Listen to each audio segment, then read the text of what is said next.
Live everywhere. Daily Co's Radio on netrootsradio.com presents David Walton. Kagro in the Morning Show.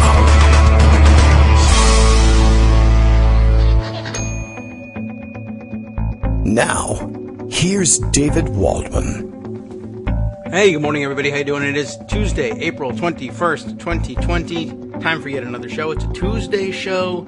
It's an exciting time for us here in Kagro in the Morning World Headquarters because Tuesday is Joan McCarter Day. That's an exciting time, period. That's the way it is, and you're just going to have to live with it if you don't like it. I don't know. It's an authoritarian kind of time, and get used to it. So there. All right. Well, plenty to catch up on, of course. Lots happening in the news. Lots happening in the actual fake news, the real fake news. That is to say, the fake news that existed before Donald Trump decided that he was going to adopt and pervert the meaning of the words, fake news. That would mean the generation of astroturfed events filmed from down on the ground and among the crowds, such that everything looks like a large-scale populist uprising. I circulated something that everyone probably ought to see this morning. It's a good reminder of an old trick that I learned about when I briefly worked on the advance team for way back in the 1992, the ancient elections of 1992, the Clinton-Gore election, the first one. And something we learned about, well, the reality of television cameras and how they portray things. And in building up a site for a rally that Al Gore was going to be holding in Newcastle, Delaware. This is where I learned this one. We were instructed, we had a pretty clear set of instructions on how to construct the rally site. And we were instructed that it should be built in such and such a way, ringed. I mean, it was out in an open field. There's sort of a large, open space, not a plaza per se, not a courtyard either. But, if you're in Newcastle, Delaware, you probably know where I'm talking about. I don't remember where the hell the place was exactly. But, a big open space, whether it was the downtown area or near the government building. I have no idea what it was I was looking at, but a large, grassy opening space, etc. Anyway, the idea was to pen the area in, basically. And to the audience area, there was a stage up front, and then the audience area was ringed, sort of like a semicircle, maybe a half of an oval. It was elongated. And but the outer edges of the area were to be ringed in risers, in bleachers, essentially. And then most of the audience would be down on the ground in front of the stage, but the whole area also ringed in fencing and barriers, so that the idea was you would pack the crowd in there. If you just said, we're going to put out a stage and then let everybody stand out on the grass, open air, like an open air concert or something like that, it disperses. The crowd spreads out. We were socially distancing before we even knew it was cool. Of course, it wasn't 6 feet apart, but, people give themselves more space otherwise. But at a rally, you want them packed in there, tightly packed, so it looks extraordinarily crowded. And, of course, you also have the opportunity, which you don't always have in a situation like these supposedly these liberation rallies, as they like to call them. But you don't have the option of telling the press where they're going to stand, which is an added advantage. You set up press risers at these advance events so that you know that the reporters and the cameras, most importantly, will be placed here, here, and here. Now, you give them the press risers with the idea in mind that, well, what we're giving you here is an elevated platform from which you can shoot over the heads of the crowd and get a great shot of the candidate on stage, et cetera, et cetera. And there's 2 or 3 different ones for different angles of camera shots, still cameras and television, both. But also, those camera risers give you, if you're going to take a shot of the crowd, you're going to be taking it from an angle that's optimal for the visual effect that produces. So if you pen everybody into a small area, then it looks like you have a giant crowd. And if you have the area ringed in the bleachers, not only is that makes sense to people. I'm going to go fill in the bleachers because you're up high, you're elevated. You can see over the heads of the crowd that are on the ground and still see the stage. That makes a lot of sense to people who are used to sitting in stadium seating. But in addition, from the from the camera angle provided by the press risers up front near the stage, there are some in the back as well. But the ones up front near the stage, if you turn around and look at the crowd, the risers tend to, depending on how far back you put them and what kind of telephoto lens you have, I guess, the risers tend to give the crowd the look of an infinite crowd that goes all the way, like back to the horizon, as opposed to, well, they're sitting on bleachers, and that's why you can see them. And sometimes you can capture the entirety of the scene behind them and reveal that, but still, a crowd is there, and it looks like a crowd. Well, all right, so circulating on Twitter this morning was some footage taken from I don't know where. It's not quite high enough necessarily to have been a helicopter shot. It could have just been a surveillance camera or a television camera on top of a building nearby, which is kind of what it looks like, actually. It looks like one of those surveillance or even a traffic cam. So here is a tweet from Joshua Potash, I guess his last name is, and just, it looks like a regular guy on Twitter like you and me, and a rather large following, though, so, well, that's nice for him. Anyway, he's got a thing that says that a lot of the Liberate footage is meant to make these events look big.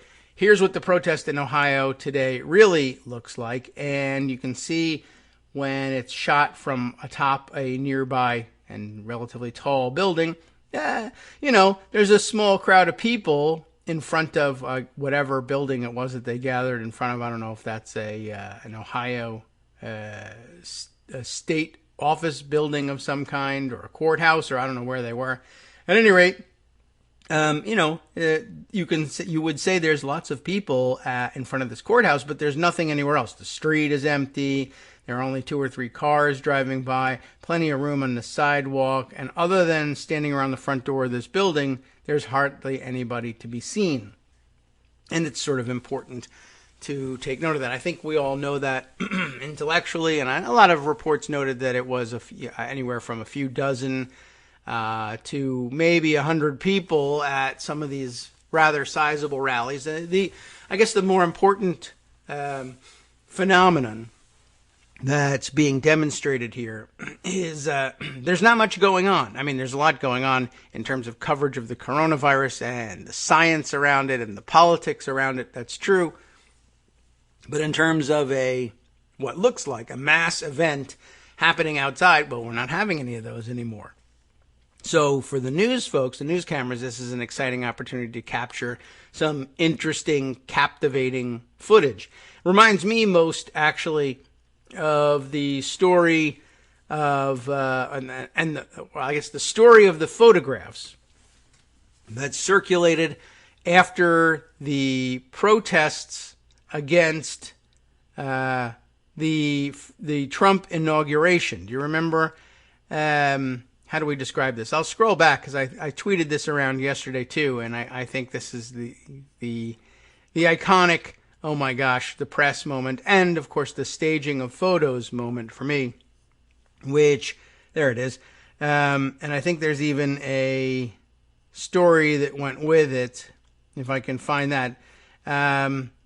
But yes, here we are from the Washingtonian. Grasping for a metaphor, reporters flock to burning D.C. garbage can. Yeah, you read that right, and I read that right.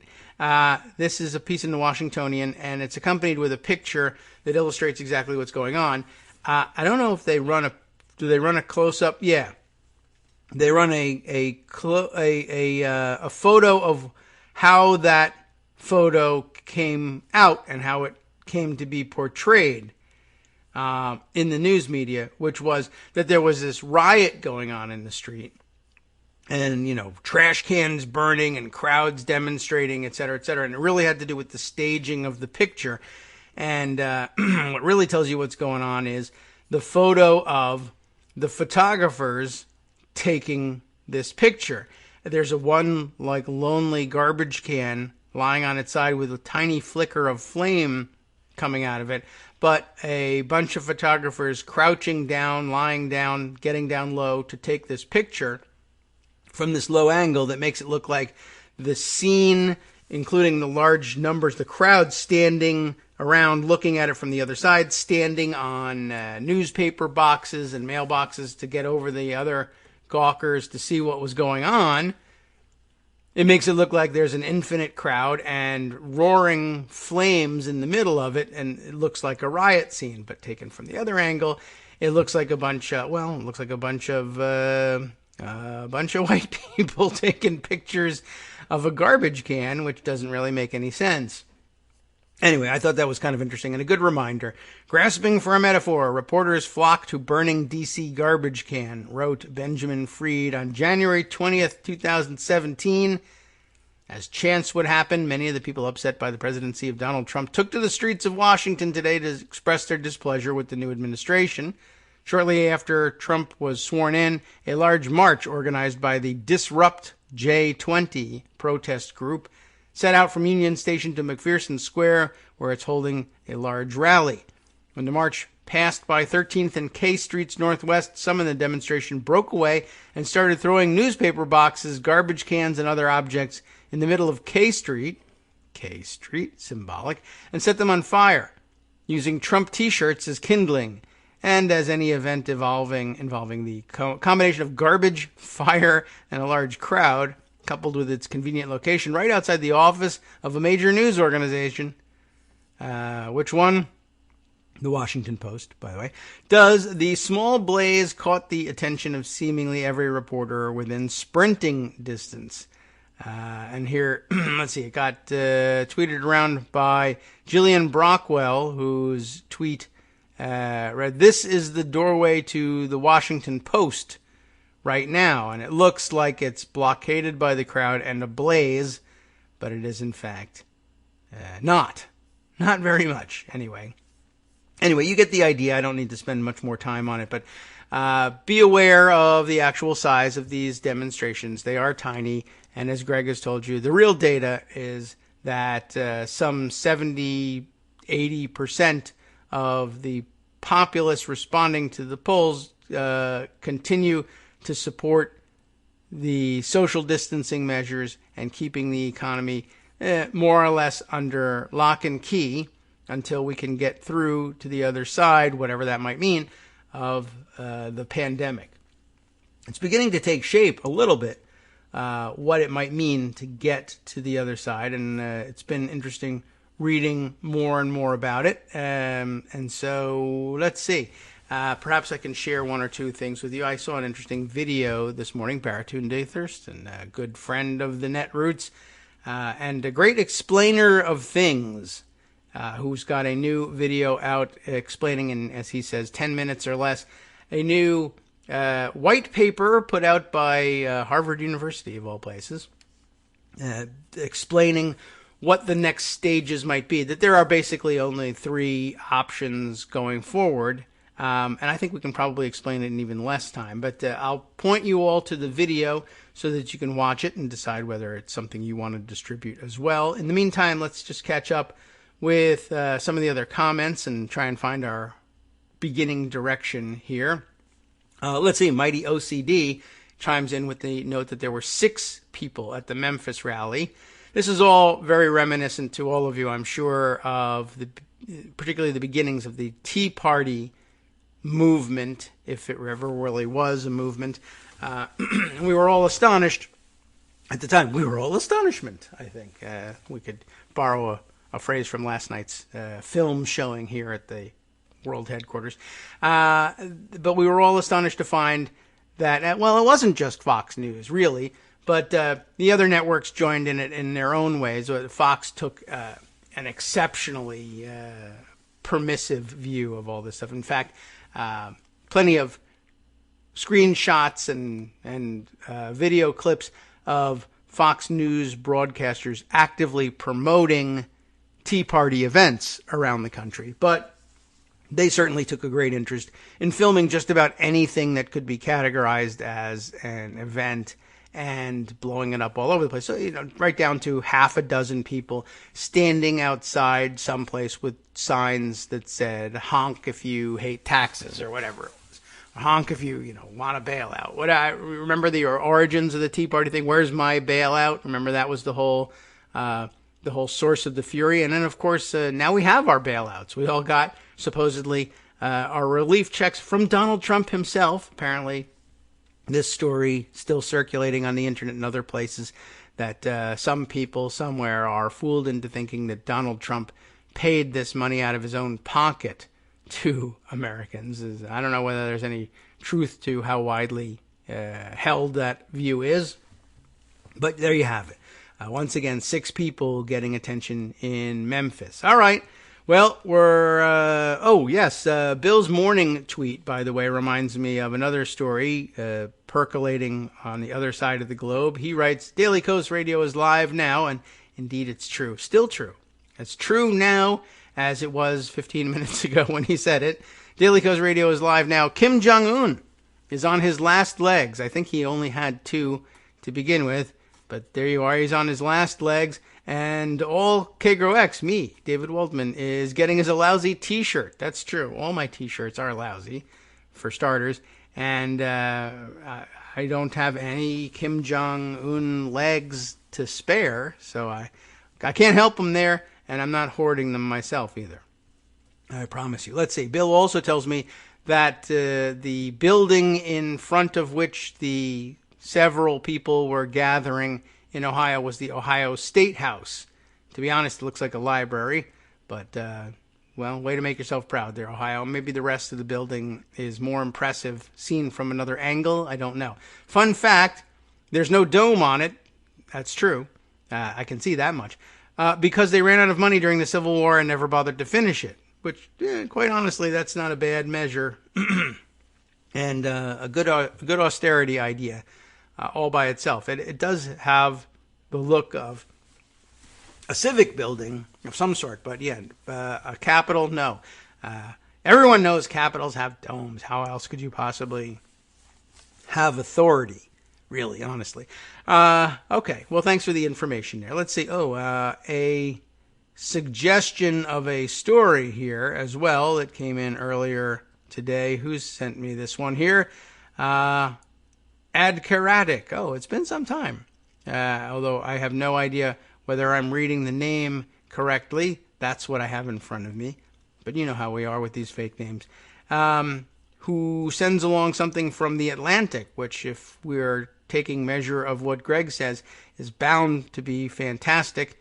The coronavirus revealed America's failures. That's true. Oh, look. I have run into some problems with seeing too many of their fantastic stories, and I've hit that paywall now. So we'll see whether I can engineer a way of reading it, but that's quite a shocking but maybe true headline, the actual headline once you click through to the Atlantic. We are living in a failed state. The coronavirus didn't break America. It revealed what was already broken. And it's a special preview of the June 2020 issue, which feels like it's further away than you really ought to be publishing at this point. But you know how those weird print publishers are. George Packer, the author of this piece, who hopefully was paid for it, and despite the fact that we should be doing our part to help the Atlantic continue to pay their people, we have some austerity measures imposed on all of us here at Kagro in the Morning World headquarters as well, and we can't subscribe to absolutely everything. So we can cheat, though, and use the pocket view to get a sneak preview, because I don't know whether it's a matter of the IT folks at the Atlantic not being savvy enough to have discovered that Pocket allows you this sort of trick, or whether they're giving a sly wink at the paywall system all by itself and giving us anarcho podcasters the ability to get around the paywall, to share their content with others who may have, let's say, disposable income available to subscribe to The Atlantic. And we've given them a pretty good commercial in the last couple of days talking about how fantastic all of their work has been. Let's see, how long does this run? Well, we'll see if we can't get a taste for it at the very least.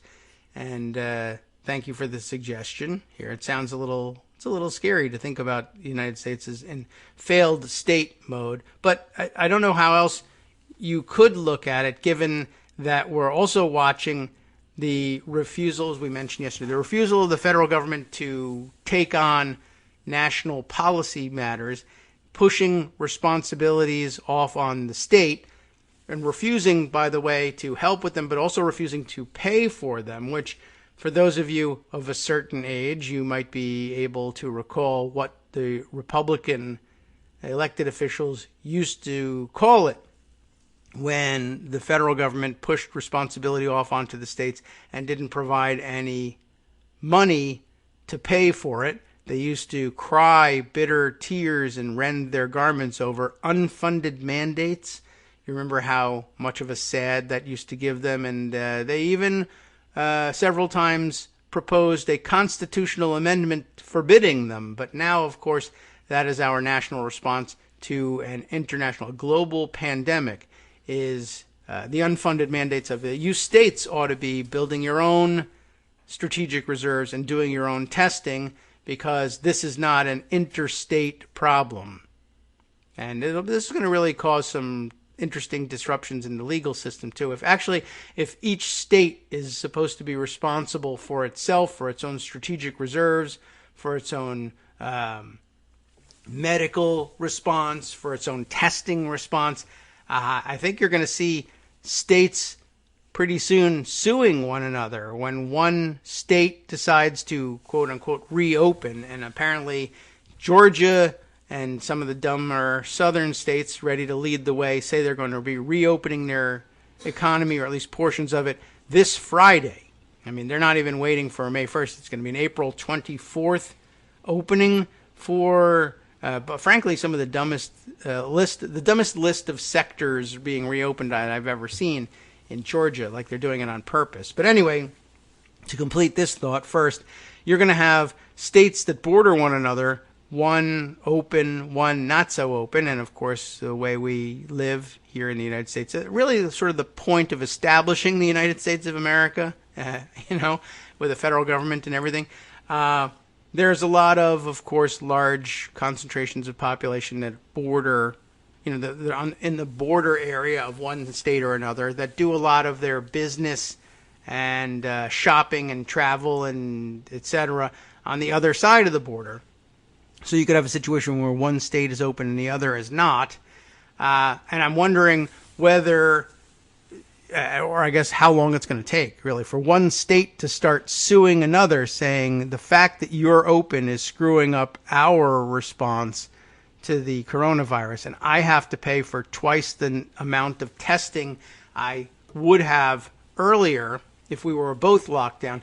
But now that you're open and your people are freely flowing across the border and either infecting our people, or our people are flowing across the border to you because you're open, and then coming back here and locking themselves up with their families once again at night, and now infecting them, and now we got to be testing, and we got to be boosting our hospital response, et cetera, et cetera. Now, you guys over there, you opened, you expect that expense, perhaps. You might have no intention of paying it. You might want to have people die at home instead in misery, but we chose not to do that. But our people are dying nonetheless because you opened your, as we found out, Georgia is opening movie theaters. I'm sure people are going to be going to that.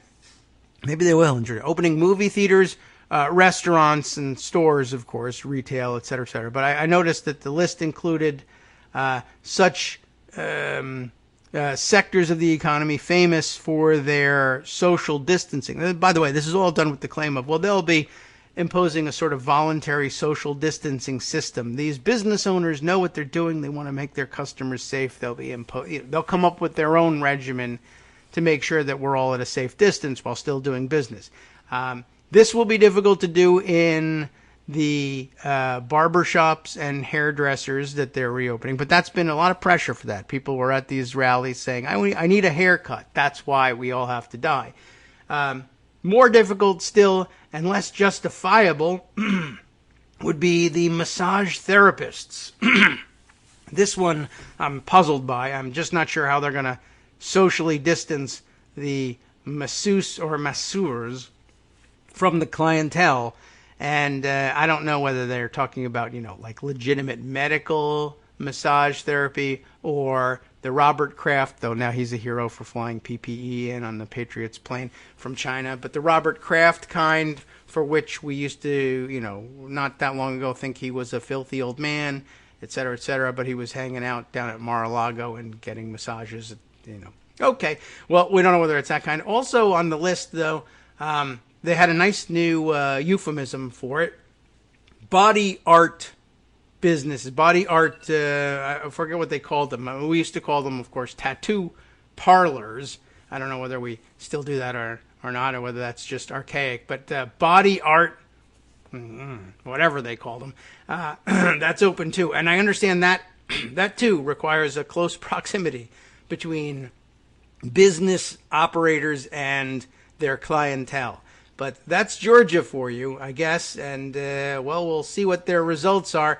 And we'll see whether their results export themselves to other states nearby. Anyway, getting back to the idea of the article that I still haven't read, but I intend to scan at least during the break, we're breaking up into these regional compacts as well, right? We have the northeastern states and the midwestern states and the western states saying we're going to set regional policy in the absence of the federal government. Yeah, failed state does tend to dissolve itself in just this way. Hi everybody, it's me, David. Let's change things up from the old fundraising pitch for just a minute and talk instead about how you can be a part of our show. If you've got a smartphone or any other electronic recording device, why not sit down and record a segment for us? Read us an important article and give us your take. Or read one of your own original essays, or even just give us your commentary on something you'd like to share that's important to you. Then send the file to me at kagrox@gmail.com and I'll try and work it into the show. Short segments, a few minutes in length, are easiest to fit in. And of course, I can't always guarantee that I'll be able to play everything, but if you've ever shouted at your radio or TV about something you wish was being covered, here's your chance to change that. Make the show your own. Send your submissions to me at kagrox@gmail.com.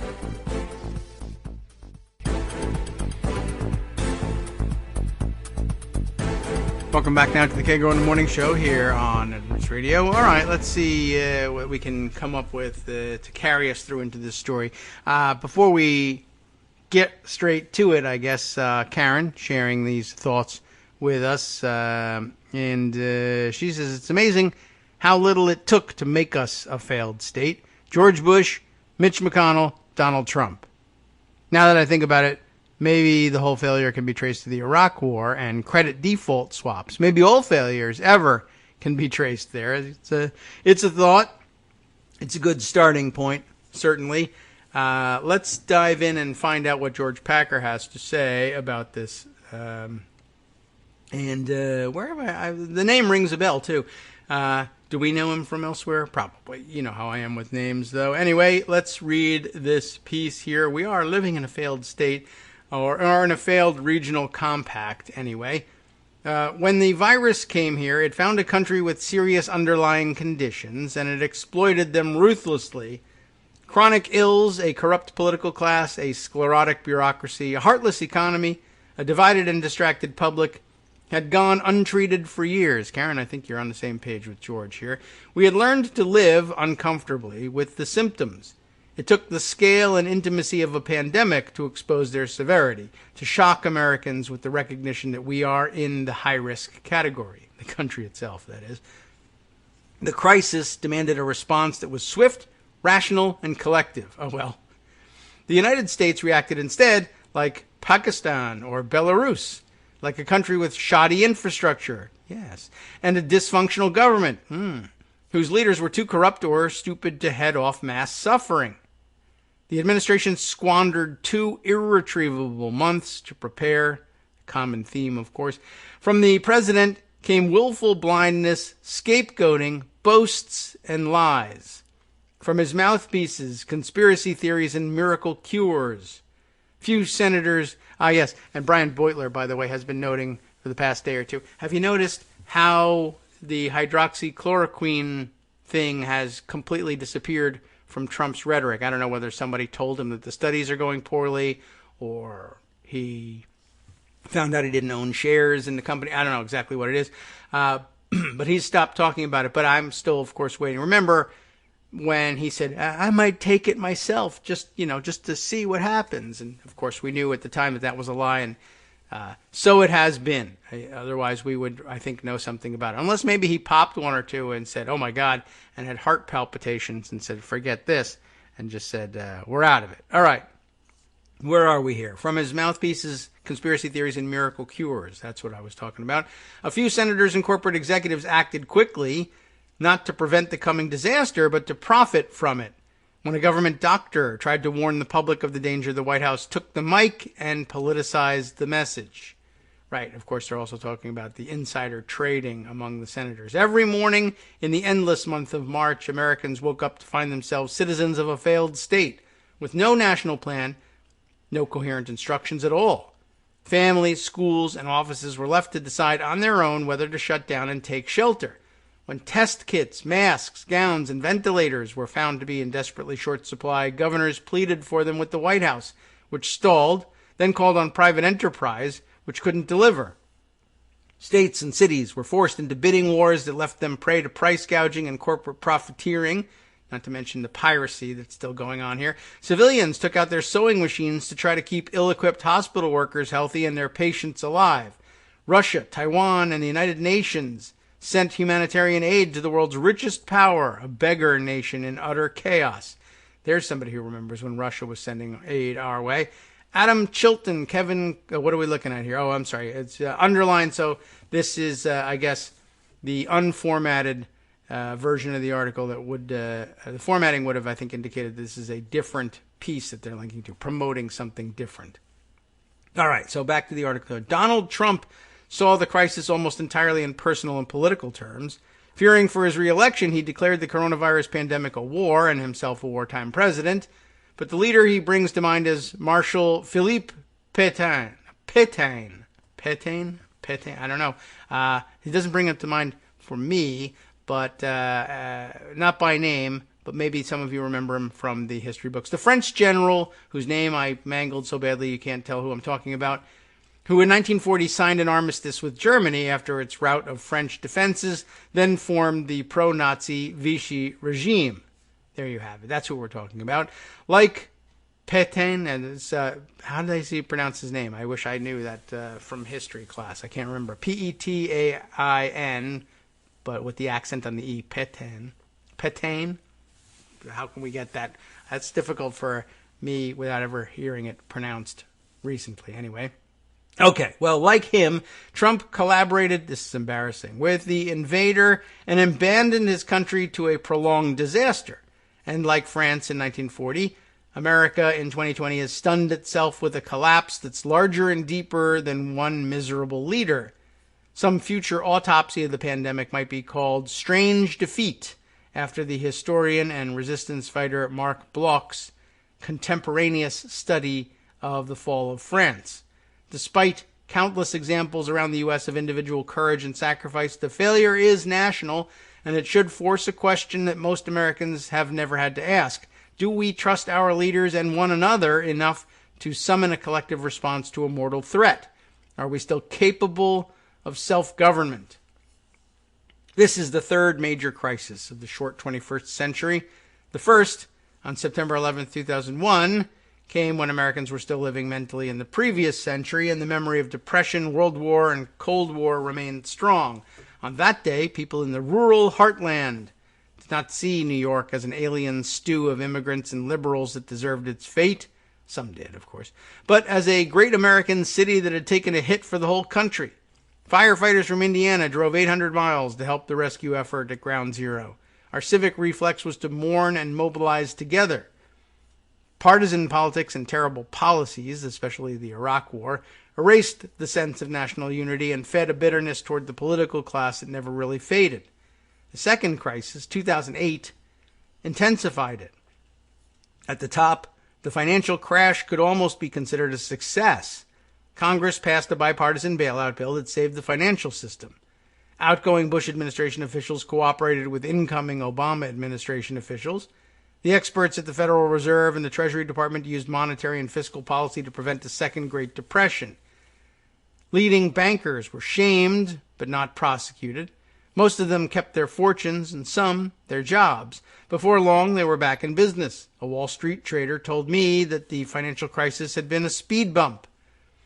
All of the lasting pain was felt in the middle and at the bottom by Americans who had taken on debt and lost their jobs, homes, and retirement savings. Many of them never recovered, and young people who came of age in the Great Recession are doomed to be poorer than their parents. Inequality, the fundamental relentless force in American life since the 1970s, grew worse. The second crisis drove a profound wedge between Americans, between the upper and lower classes, Republicans and Democrats, metropolitan and rural people, the native-born and immigrants, ordinary Americans and their leaders. Social bonds had been under growing strain for several decades, and now they began to tear. The reforms of the Obama years, important as they were, and healthcare, financial regulation, green energy, had only palliative effects. The long recovery over the past decade enriched corporations and investors, lulled professionals and left the working class further behind. The lasting effect of the slump was to increase polarization and to discredit authority, especially governments. This really is on your page, Karen. Both parties were slow to grasp how much credibility they'd lost. Both sides. Yay. The coming politics was populist. Its harbinger wasn't Barack Obama, but Sarah Palin, the absurdly unready vice presidential candidate who scorned expertise and reveled in celebrity. She was Donald Trump's John the Baptist. Trump came to power as the repudiation of the Republican establishment. But the conservative political class and the new leader soon reached an understanding. Whatever their differences on issues like trade and immigration, they shared a basic goal: to strip mine public assets for the benefit of private interests. Republican politicians and donors who wanted government to do as little as possible for the common good could live happily with a regime that barely knew how to govern at all, and they made themselves Trump's footmen. Like a wanton boy throwing matches in a parched field, Trump began to immolate what was left of national civic life. He never even pretended to be president of the whole country, but pitted us against one another along lines of race, sex, religion, citizenship, education, religion, and, every day of his presidency, political party. That is true, and I mean, it's very jarring when you watch his press conferences, not just the crazy parts, but the parts where he revels in blaming everything, rightly or wrongly, and it's mostly wrongly, on Democrats. But he that word is always on his ridiculous-looking pursed lips. He's constantly saying Democrats, but anything he can come up with. Democrats want you to die. Democrats want you to poke your own eyeballs out with a pencil. He just says it, as a matter of fact. It harkens back for me. It's jarring because I remember when Republicans in Congress were intentionally blocking every major initiative Obama could possibly come up with, and he would still say in his press conferences that Congress was the problem, and Congress couldn't get something done. And we were always yelling at him, but say which part of Congress it is.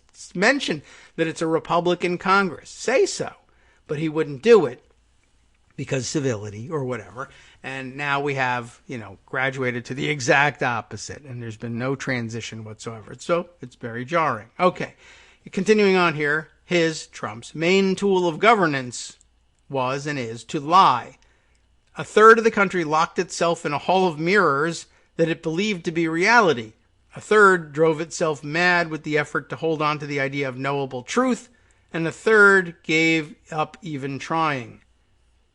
Trump acquired a federal government crippled by years of right-wing ideological assault, politicization by both parties, and steady defunding.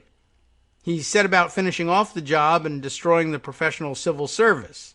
He drove out some of the most talented and experienced career officials, left essential positions unfilled, and installed loyalists as commissars over the cowed survivors with one purpose: to serve his own interests. His major legislative accomplishment, one of the largest tax cuts in history, sent hundreds of billions of dollars to corporations and the rich. The beneficiaries flocked to patronize his resorts and line his re-election pockets. If lying was his means for using power, corruption was his end. If only corruption did lead to his end. Anyway, this was the American landscape that lay open to the virus.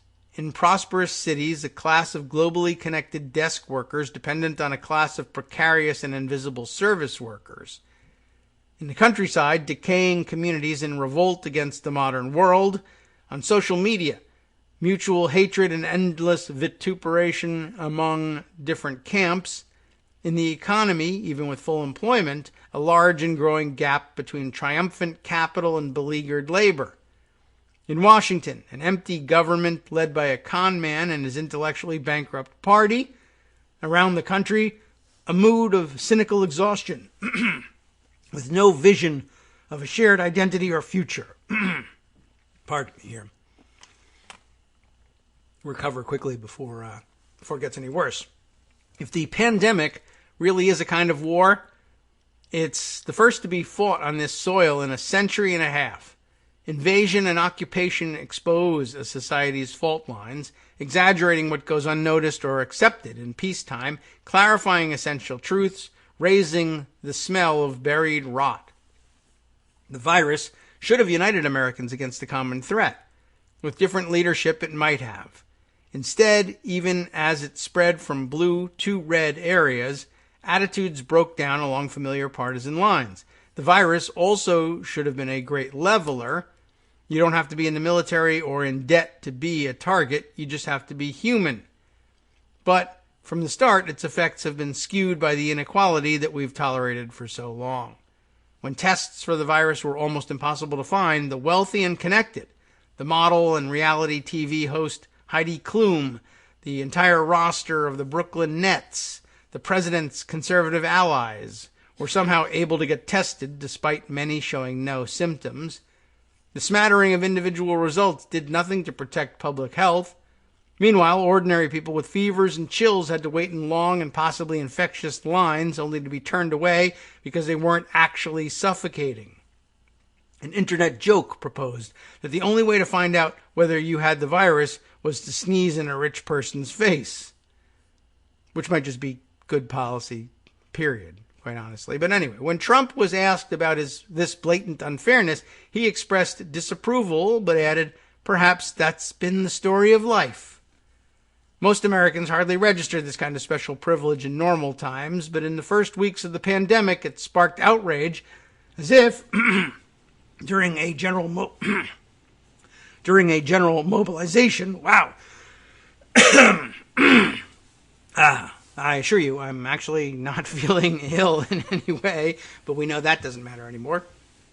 Anyway, as if during a general mobilization, the rich had been allowed to buy their way out of military service and hoard gas masks. As the contagion has spread, its victims have been likely to be poor, black, and brown people. The gross inequality of our healthcare system is evident in the sight of refrigerated trucks lined up outside public hospitals. We now have two categories of work, essential and non-essential. Who have the essential workers turned out to be? Mostly people in low-paying jobs that require their physical presence and put their health directly at risk. Warehouse workers, shelf stockers, Instacart shoppers, delivery drivers, municipal employees, hospital staffers, home health aides, long-haul truckers. Doctors and nurses are the pandemic's combat heroes, but the supermarket cashier with her bottle of sanitizer and the UPS driver with his latex gloves are the supply and logistics troops who keep the frontline forces intact. In a smartphone economy that hides whole classes of human beings, we're learning where our food and goods come from, who keeps us alive. An order of organic baby arugula on Amazon Fresh is cheap and arrives overnight, in part because the people who grow it, sort it, pack it, and deliver it have to keep working while sick. For most service workers, sick leave turns out to be an impossible luxury. It's worth asking if we would accept a higher price and slower delivery so that they could stay home. The pandemic has also clarified the meaning of non-essential workers. One example is Kelly Loeffler, the Republican junior senator from Georgia, whose sole qualification for the empty seat that she was given in January is her immense wealth.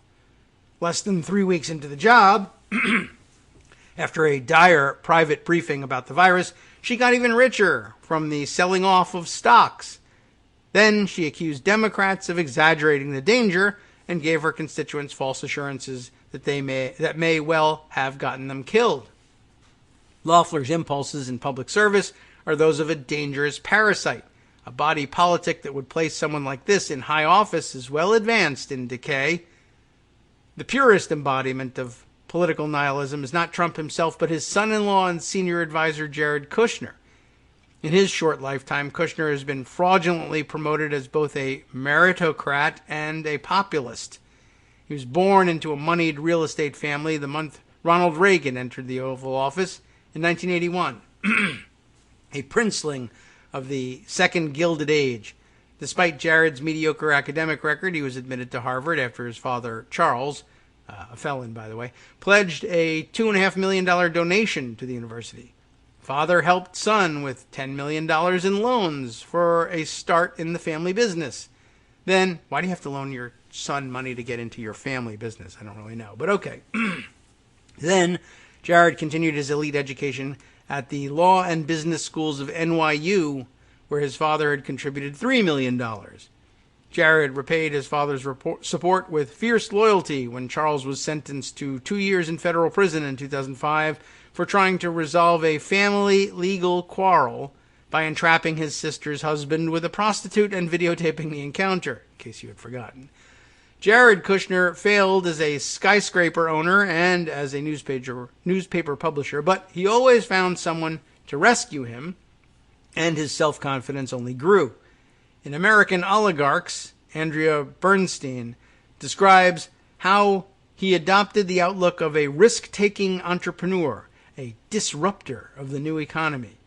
Under the influence of his mentor, Rupert Murdoch, he found ways to fuse his financial, political, and journalistic pursuits. He made conflicts of interest his business model. So when his father-in-law became president, Kushner quickly gained power in an administration that raised amateurism, nepotism, and corruption to governing principles. As long as he busied himself with Middle East peace, his feckless meddling didn't matter to most Americans, but since he became an influential advisor to Trump on the coronavirus pandemic, the result has been mass death.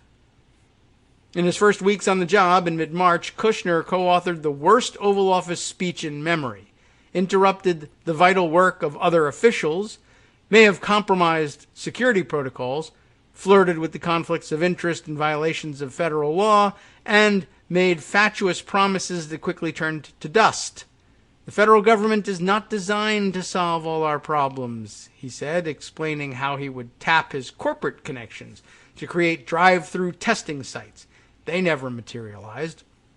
He was convinced by corporate leaders that Trump should not use presidential authority to compel industries to manufacture ventilators. Then, Kushner's own attempt to negotiate a deal with General Motors fell through. With no loss of faith in himself, he blamed shortages of necessary equipment and gear on incompetent state governors. To watch this pale, slim-suited dilettante breeze into the middle of a deadly crisis, dispensing business school jargon to cloud the massive failure of his father-in-law's administration, is to see the collapse of a whole approach to governing. It turns out that scientific experts and other civil servants are not traitorous members of a deep state. They're essential workers. And marginalizing them in favor of ideologues and sycophants is a threat to the nation's health. It turns out that nimble companies can't prepare for a catastrophe or distribute life-saving goods. Only a competent federal government can do that. It turns out that everything has a cost, and years of attacking government, squeezing it dry and draining its morale, inflict a heavy cost that the public has to pay in lives. All the programs defunded, stockpiles depleted, and plans scrapped meant that we had become a second-rate nation. Then came the virus and this strange defeat. The fight to overcome the pandemic must also be a fight to recover the health of our country and to build it anew, or the hardship and grief we're now enduring will never be redeemed. And that seems to be the plan of the protesters, right? Everything is going to be, all of our effort, all of the 5 and 6 weeks inside that drove everybody crazy, all possibly wasted, so that the body art studios, I think it was studios, can reopen. And massage therapy as well. Oh, and bowling alleys, too. I forgot for some reason. Bowling alleys on the list for Georgia. It's the most bizarre list you ever saw. Anyway, where were we? The fight to overcome the pandemic must be a fight to recover the health of our country and build it anew, or the hardship and grief, that's what it was, that we're now enduring will never be redeemed. Under our current leadership, nothing will change. If 9/11 and 2008 wore out trust in the old political establishment, 2020 should kill off the idea that anti-politics is our salvation. But putting an end to this regime, so necessary and deserved in our great country, as Sarah Palin would say, is only the beginning. We're faced with a choice that the crisis makes inescapably clear. We can stay hunkered down in self-isolation, fearing and shunning one another, letting our common bond wear away to nothing, or we can use this pause in our normal lives to pay attention to the hospital workers holding up cell phones so their patients can say goodbye to loved ones. The plane load of medical workers flying from Atlanta to help in New York. The aerospace workers in Massachusetts demanding that their factory be converted to ventilator production. The Floridians standing in long lines because they couldn't get through by phone to the skeletal unemployment office. The residents of Milwaukee braving endless waits, hail, and contagion to vote in an election forced on them by partisan justices. We can learn from these dreadful days that stupidity and injustice are lethal, that in a democracy being a citizen is essential work, that the alternative to solidarity is death. After we've come out of hiding and taken off our masks, we should not forget what it was like to be alone. And that's that. That winds up that cheerful section of things. And I am informed, by the way, that the author was a New Yorker staff writer for many years before moving to the Atlantic. They, too, are doing a fantastic job in highlighting the, I don't know what, or giving shape and tone, I guess, to the tragedy of this pandemic. I recommend to you again, by the way, you should also take a look. I'll send it around and I'll put it in the roundup I mentioned earlier. Baratunde Thurston's view of what there is to look forward to in terms of getting out. But they make the long story that he made shorter, even shorter. I'll put it this way. I think he put out there 3 options, and I'll do them in reverse order. I guess the extremes basically being 1, you can keep doing what we're doing and we just hide from the virus, but we're not certain where that leads, and it involves, of course, tremendous economic pain and eventually collapse. And I think, by the way, as we all begin to ponder a second wave of infection that was likely coming anyway, but will now be exacerbated by premature reopening of certain states, which I don't even know how we think that's going to work. I've seen a lot of people on Twitter putting that, like saying, we're going to have a peeing section of a pool, right? Well, they're only going to pee over here, so it's going to be fine. Although we lived with that for many years. So with this restaurant or this plane has a smoking section, so there were a big plexiglass barrier to stop the smoke. Anyway, you can either keep doing what we're doing forever and see what happens, You can give up immediately and have everybody reopen. Surrender was the third option. Surrender to the virus. Let it wash over the country, as Trump says he was interested in doing. I did see him admit that aloud the other day, saying I was actually for letting it run its course, which is I mean, an amazing thing to admit to under any circumstances. But when you are barricaded behind the walls and armed guards of the White House, anybody who wants to approach you or anybody who's planning to approach you has to be tested and retested and slathered in hand sanitizer. The guy's living in a bubble, which is what you would do with a normal president. And unfortunately, we're doing it with this one instead. But for him to sit in that sort of guarded safety and say, yeah, I was for letting it wash over the country is pretty amazing. The third option, which is the focus of the paper that Baratunde reads to everybody, is essentially the middle ground. And there's not much to it. But a sort of a phased reopening, but that's coupled with a massive testing and monitoring regime, which is what everybody's been talking about, I think, for a long time now, that we could probably put people back to work if we could make sure that we watched their health very closely and eventually open it up piece by piece. I wouldn't have started with the bowling alleys and the body art studios necessarily, but hey, that's Georgia. Lots of people in Georgia probably think that's super important, but then again, a lot of them have foregone supportive footwear in favor of flip-flops, and I've never really been able to understand that, particularly when so many of them are afflicted by obesity, as so many across the country, but in particular in the Southeast, the Old South are, and I thought the people most in need of supportive arches, quite frankly, but for whatever reason, they've gone with the flip-flop pretty universally down there, and I've never really understood it. And it also gives them an opportunity to wear cargo shorts that show off the tattoos that they've put on their calves. So I guess that demonstrates the dedication to the body art studios down there as well. Plus, of course, a lot of people will need to get to the body art studios to get tattoos of the names of the relatives that they lost to coronavirus put on their bodies somewhere. And I guess that's no joke. Anyway, we'll be right back after this 1-minute break for more.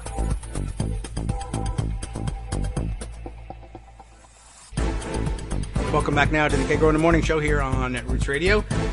Let's see. I think now with the major essay out of the way, we're saving space, of course, for Joan McCarter when she joins us later in the program, but perhaps a quicker roundup of some of the other things sitting in pocket, where we can give you at least an idea of what's going on and catch up with the latest in a number of fronts. I don't know if we got to mention on the air yesterday, although I do recall having this conversation during one of our 2-minute breaks with Greg, just to bring you up to date on it. When the story began to break in the press and on Twitter of the coordination behind the various protests in the different states, and I think it's been relatively well documented, the interest of Americans for Prosperity and for some reason Betsy DeVos, for whatever reason, in the initial round of these sort of astroturfed protests.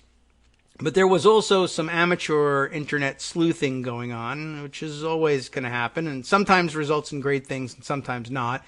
But long story short here, one of the more sensational stories was that a single person, which was very suspicious, a single person had been responsible for the registration of numerous domain names associated with this Liberate idea and the various states. So the Liberate, Michigan, Liberate, Pennsylvania, Liberate, whatever else they came up with. And they'd all been registered by one person.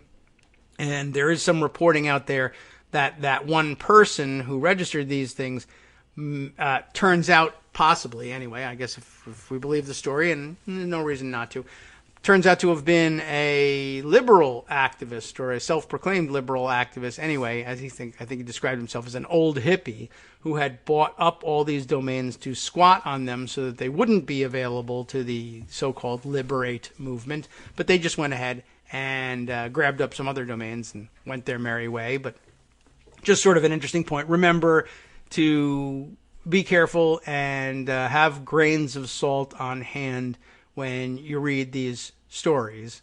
I don't think any major damage has been done, but I'm sure he was put in fear briefly when people began, and this is also a separate issue. Maybe we shouldn't be running around threatening people over the internet, but okay. Just wanted to put that out there in case you had heard the initial story but not the follow-up. So, and you were considering running out and threatening people, which I really doubt that would be the case. On the elsewhere on the coronavirus front, I guess I'll make mention of this. Live Science, whose article we read yesterday, led me to another one, which I'll throw out there and leave for our friends in the medical field to evaluate. But did ask the question: could a 100-year-old vaccine protect against COVID-19? I don't know. Maybe. I always want to try and credit the writer, but we got a last name to deal with here. Yasmin Saplakoglu. I hope I got something close to that, Yasmin. Anyway, hope I was close to correct pronunciation. Several clinical trials around the world now examining whether this vaccine, which one, drum roll please, could protect against this new foe. Give you the idea of what's going on here. Scientists around the world racing to find ways, you know that, to cure coronavirus. So what's the deal? Basically, it's this. Researchers have dusted off one intriguing compound in our collective medicine cabinet, a century-old vaccine to fight tuberculosis, which you might not have guessed because, of course, it's a bacterial disease. Of course, it's a bacterial disease. Everyone knows it's bacterial. Maybe you did. But it's a bacterial disease that affects the lungs. Watching the doctors work in this situation, by the way, has been fascinating. Just watching them take a close look at what they're actually seeing clinically. And it's been most fascinating seeing them say, well, maybe we've been treating this. It presents certainly as a infection, a pulmonary disease here. It's clearly the lungs are being targeted, and so it makes a certain amount of sense that they approach things the way they did. But I think as things roll along, they're getting the idea that maybe somehow this is an oblique attack on the lungs. It's not a straight ahead respiratory disease per se. And as they discover more and more strange additional symptoms, I guess they're really maybe, it feels like they might be hitting on something. Oh, why tuberculosis then? Of course, it's a bacterial disease that affects the lungs, and a couple of early analyses, which have yet to be peer-reviewed, and that's a big thing, have found that countries that require this vaccine, which has an official name, BCG for short, because it's a good, fun-looking combination of, I don't know, what is that, Latin and French, perhaps. The people who developed the vaccine, is that what it is? Bacillus Calmette-Guerin. It's my best attempt. BCG vaccine here, though. Countries that require it for tuberculosis, right, seem to have been hit less severely in terms of both number and severity by the coronavirus that causes the disease COVID-19. Now, could this vaccine be protecting people from COVID-19? Short answer, we don't know, because that's science for you. But several clinical trials around the world are now examining whether this vaccine could protect against this new foe. I was originally quite skeptical that the studies could tease apart all of the other factors that could be causing some countries to be hit harder with COVID-19 than others, said Paula Cannon, a distinguished professor of molecular microbiology and immunology at the University of Southern California's Keck School of Medicine, who is not a part of any of these studies. Among these factors are the quality of the healthcare system, measures put in place to fight the disease, and testing capacity, of course. Still, it is a provocative idea, and the data is tantalizing, Cannon said, so that may be all there is to it, but we'll have to wait for the scientists to find out. They do note here dozens of countries, including Japan and China, require children, typically newborns, to receive the BCG vaccine as protection against tuberculosis, an infection that's typically more common in lower-income countries. Other countries such as Spain, France, and Switzerland used to require the vaccine, but stopped because the risk of catching the disease in those countries lessened, according to one of the preprint studies published in MedRxiv. Well, I don't know how they would pronounce that, but okay. On March 28th, doctors probably know very well. On other countries, rather, such as the U.S., Italy, and Netherlands, never had such a universal vaccine policy for the BCG vaccine. I was thinking last night, where it might be given is in the military, perhaps say in the Navy, where you sail around the world all the time.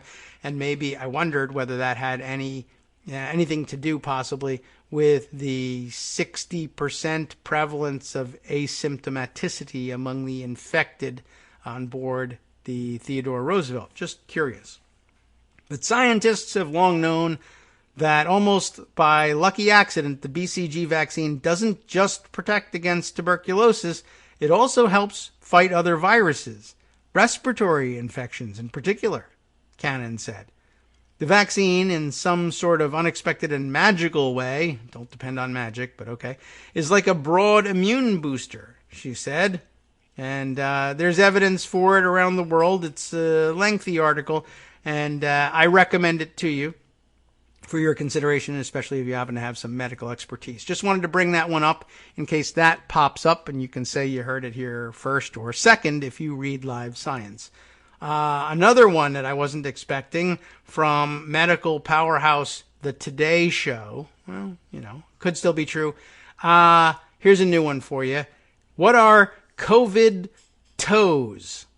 Like TOES, the actual toes on your feet. What are they? I don't know. Dermatologists, podiatrists, etc. share strange findings. I'll give you a quick rundown on that one. Again, from NBC News, The Today Show, written up here by Maura Homan. The longer the novel coronavirus circulates, the more unexpected symptoms pop up. To name a few, ophthalmologists have said pink eye may be a rare sign of COVID-19 that I had heard in the past. And then we heard something about eye pain, right, being part of the Google searches and wondering whether that's for people who catch it, somehow get it right in the eye. I don't know. Also, anosmia, the loss of smell, right, can occur in patients with no other symptoms. Coughing blood, that sounds like a bad one, although that's one I think of when I think of tuberculosis more than anything else. I hadn't heard about people coughing blood, and tingling all over the body have also been reported.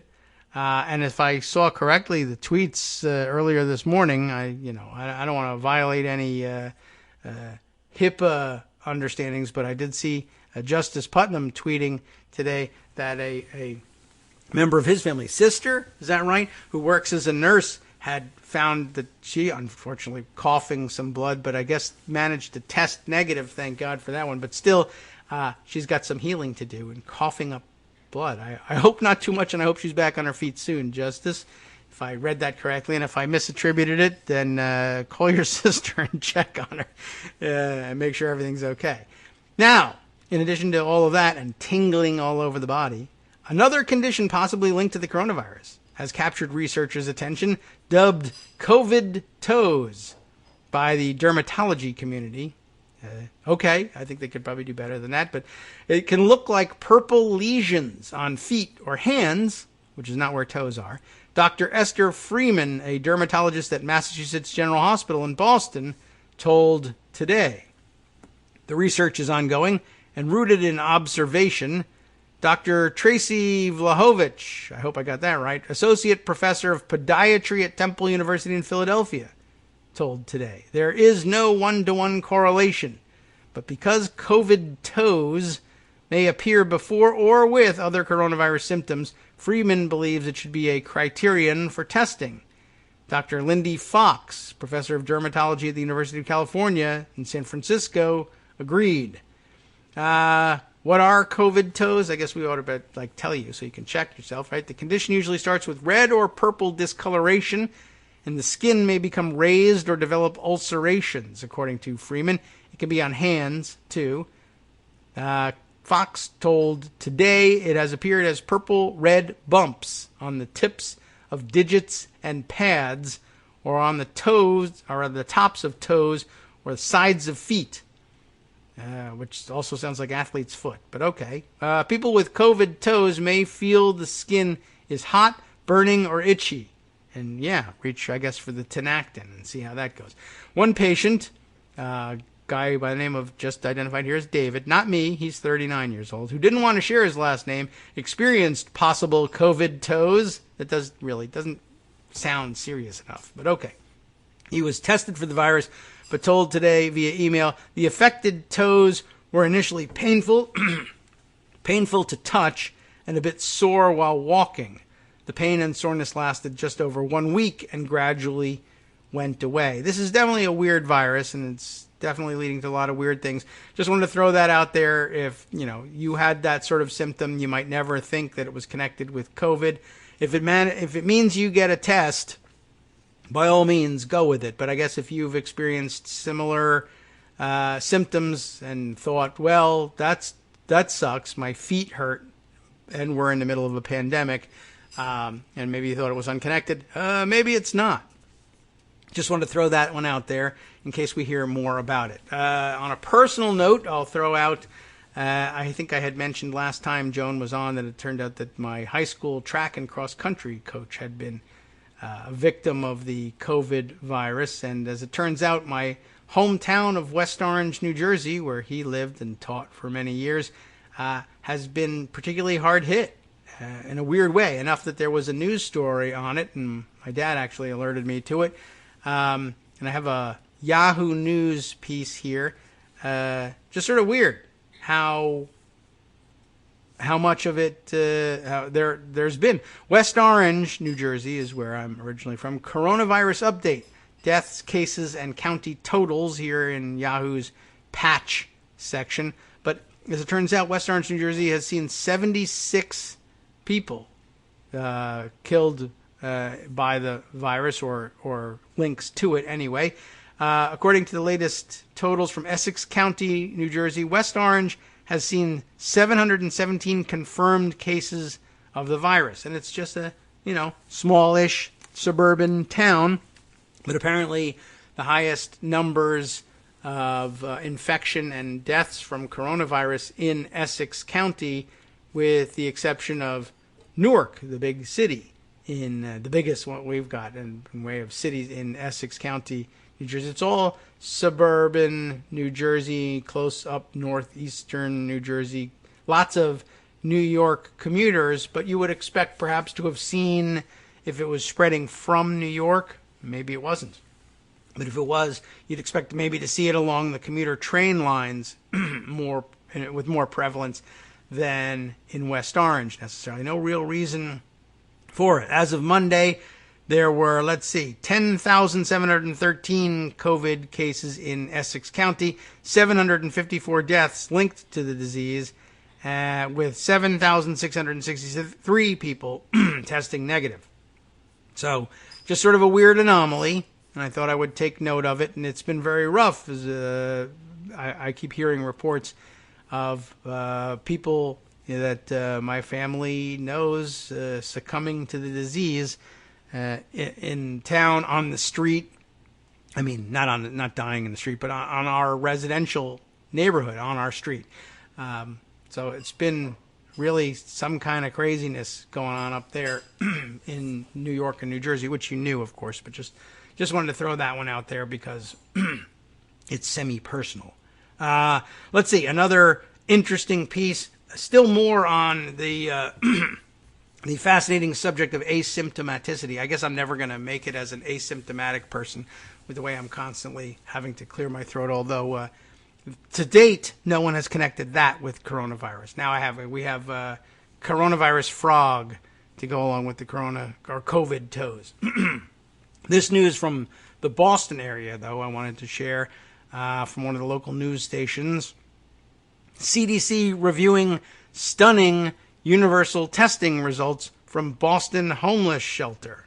Always good when they can get universal testing done, even in small batches here. You discover things like this. The CDC is now actively looking into results from a universal COVID-19 testing at Pine Street Inn homeless shelter.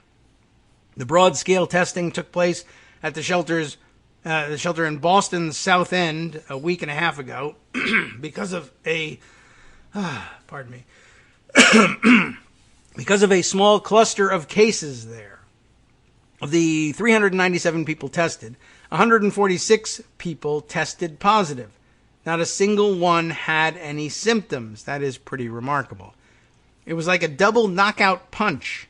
The number of positives was shocking, but the fact that 100% of the positives had no symptoms was equally shocking, said Dr. Jim O'Connell, president of Boston Healthcare for the Homeless program, which provides medical care at the city's shelters. It is sort of surprising. I wouldn't have guessed right off the bat that, like, say, for instance, it's explicable because homeless people are known to have extraordinarily robust immune systems, because they're usually, I would think, not in great medical condition because they don't have access to regular medical care. Although I guess there's a theory under which you could say, well, living on the street will expose you to an awful lot of things, and maybe if you survive it, your immune system is rather robust. I mean, that may turn out to be what it is. But, we can't, for instance, say, well, everybody ought to just go be homeless for a while and see if that will help you. That wouldn't be my advice. And, of course, again, I guess thinking back to yesterday's discussion of the dark matter of everything, but in this case, the dark matter of the disease, I suppose it's possible.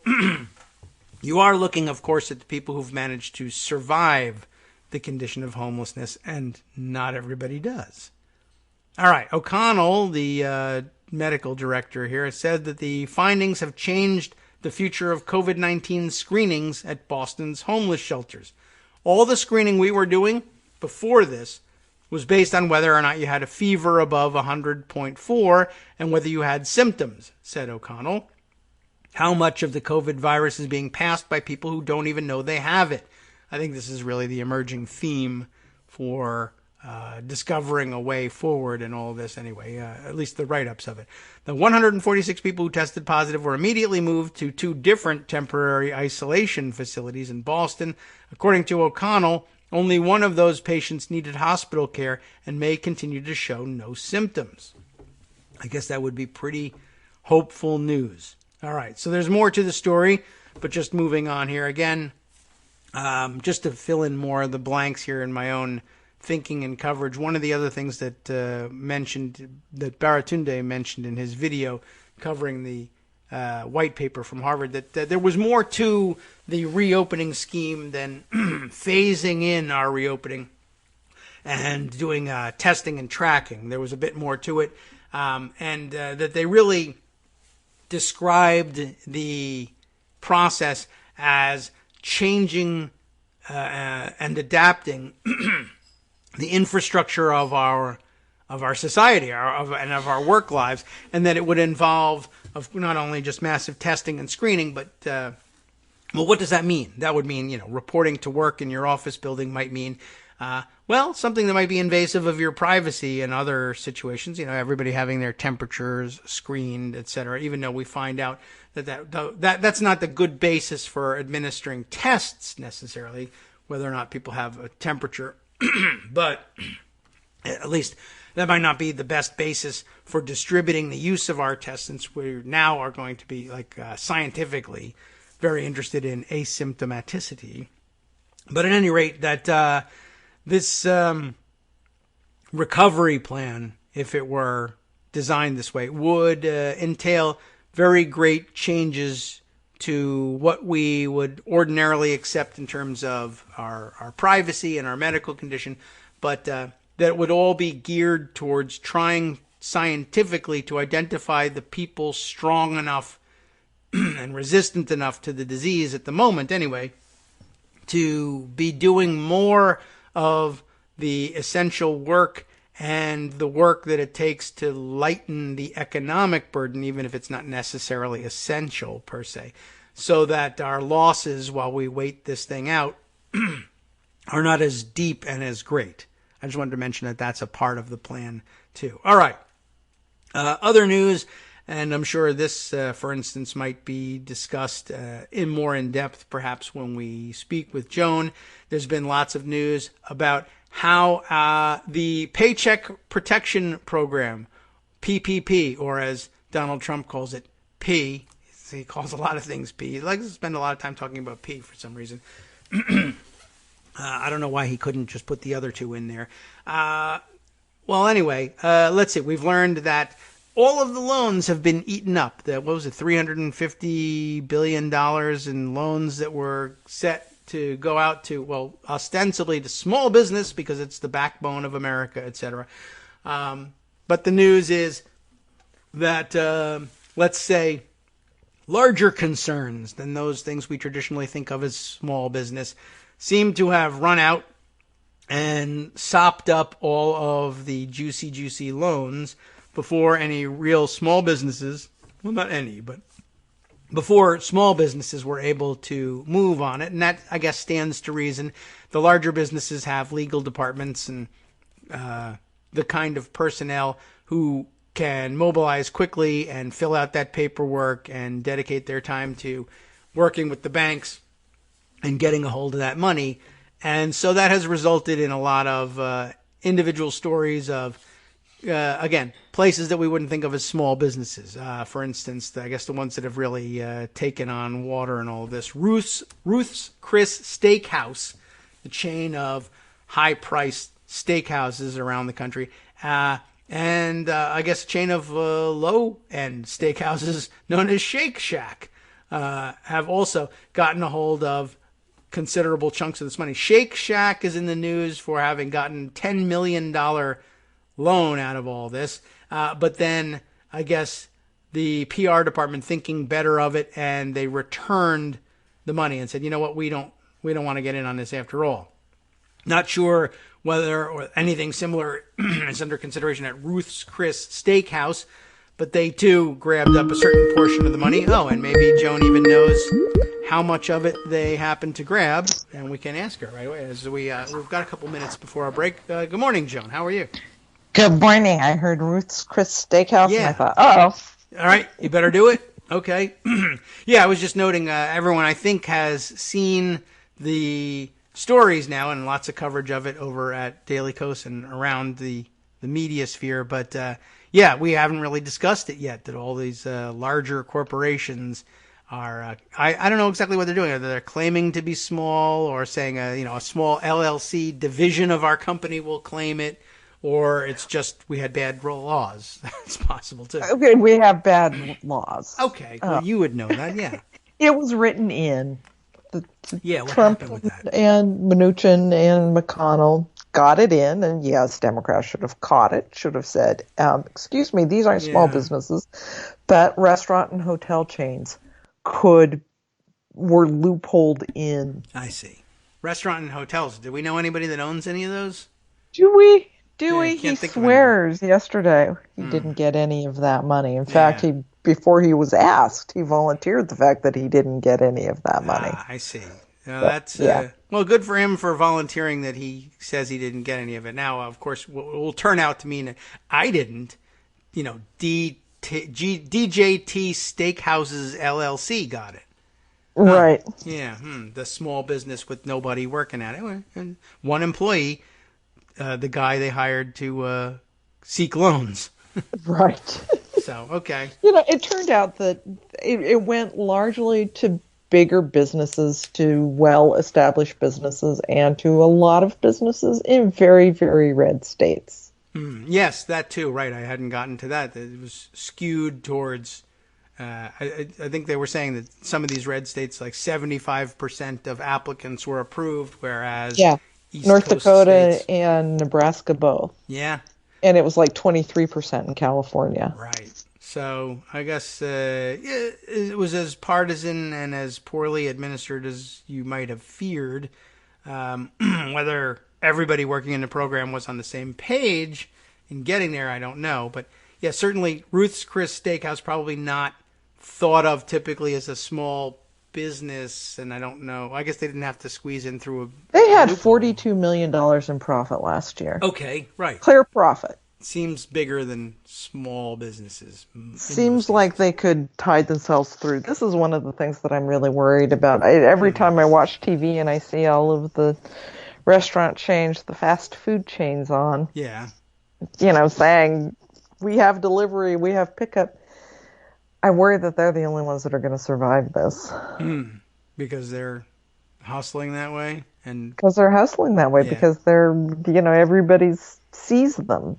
yeah, And the advertising gets people to order from them, well, and the mom and pop shops yeah. don't have the lawyers and the bankers and the brokers that will help them secure these loans. So. Yeah, right. I mean, you're filling out your own paperwork, and it probably takes second place to taking care of yourself physically and doing your own, if there's shopping in your face mask, etc.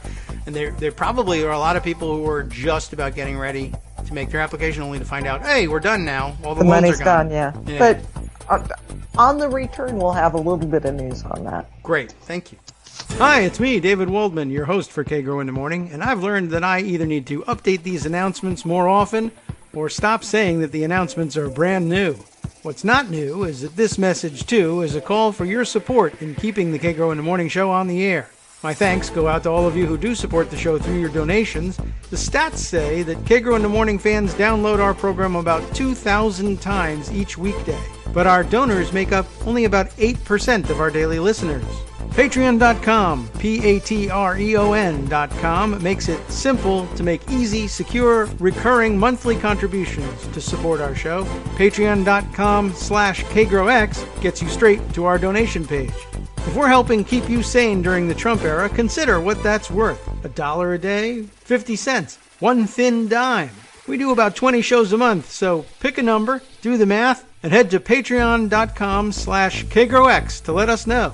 Thanks again, everyone, for all your support.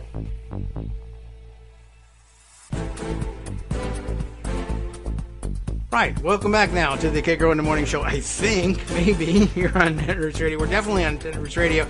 We just, I poorly engineered this break to make sure that we had the wrong music playing and everything.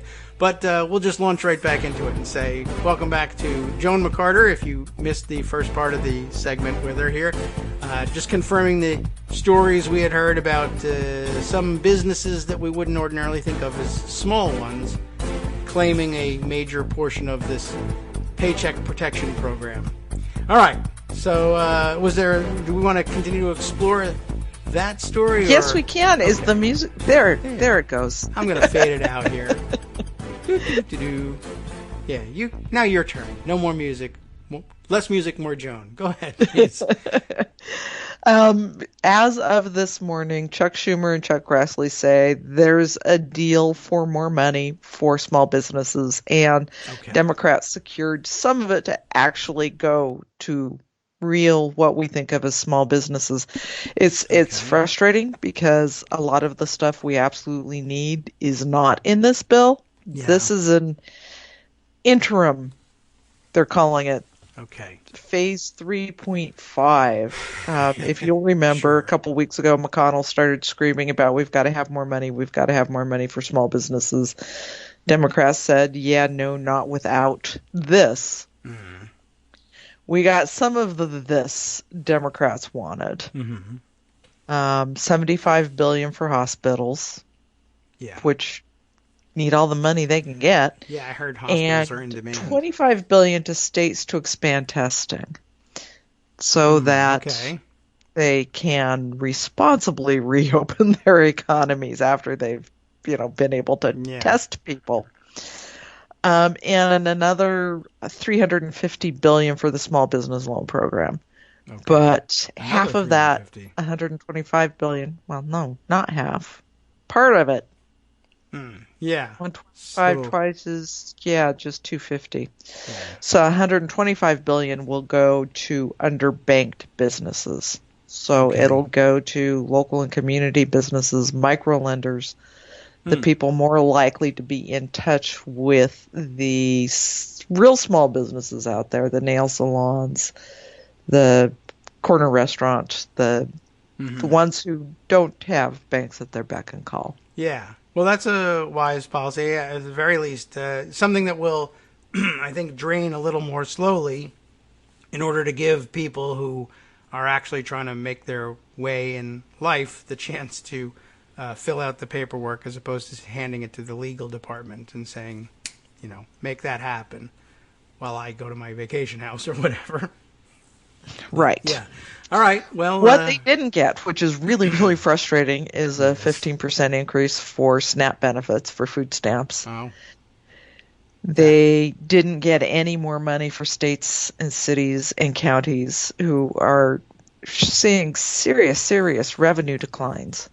Because, they're not getting sales taxes, they're not getting all of the stuff that regular functioning businesses and people contribute.